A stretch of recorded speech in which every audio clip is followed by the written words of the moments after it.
Assalamualaikum warahmatullahi wabarakatuh. Saya di sini akan menjelaskan tentang produksi massal. Yang pertama mulai dari pengertiannya. Produksi massal adalah kegiatan produksi barang tertentu yang sudah ditentukan standar spesifikasinya dalam jumlah besar melalui serangkaian operasi atau proses yang sama dengan produk yang sebelumnya. Yang kedua, ada ciri-ciri dari produksi massal. Yang pertama, produk yang dihasilkan dalam jumlah besar atau banyak. Yang kedua, biaya per unitnya itu rendah. Yang ketiga, bertujuan untuk menguasai pasar. Yang keempat, dijual di pasar bebas. Yang kelima, hampir tidak ada variasi produk. Yang keenam, harus ada stok untuk memenuhi kebutuhan saat masa tunggu. Bila terjadi kelebihan produk atau overproduction, perusahaan akan memaksa pasar untuk melakukan promosi, diskon, hadiah, dan lain-lain agar produknya cepat terserap atau cepat habis. Ada tujuan produksi massal, ada beberapa tujuan produksi massal. Yang pertama, memenuhi kebutuhan manusia.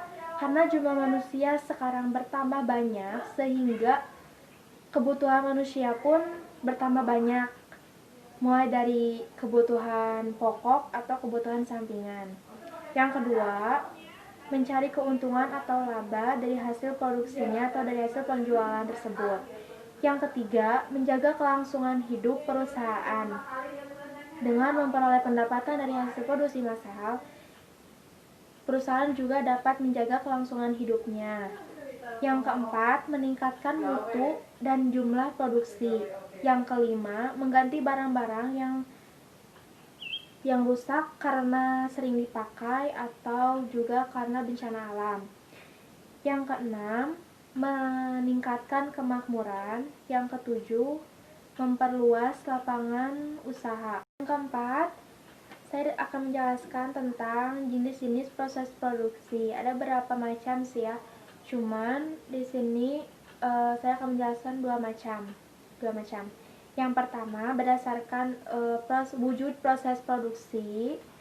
Yang kedua, berdasarkan arus proses produksinya. Kita akan menjelaskan tentang wujud proses produksi. Yang terbagi menjadi 5. Yang pertama ada kimiawi, yaitu proses yang menitikberatkan kepada proses analisis dan juga sintesis serta senyawa kimia. Contohnya terdapat pada perusahaan minyak, obat-obatan, dan juga tambang. Yang kedua, ada perubahan bentuk. Perubahan bentuk ini menitikberatkan pada perubahan masukan input menjadi keluaran atau output, sehingga didapatkan penambahan manfaat atau faedah dari barang tersebut. Yang ketiga, ada assembling. Assembling ini dalam pelaksanaannya lebih menguntungkan pada proses penggabungan dari komponen-komponen produk dalam perusahaan yang bersangkutan atau membeli komponen produk yang dibeli dari perusahaan lain.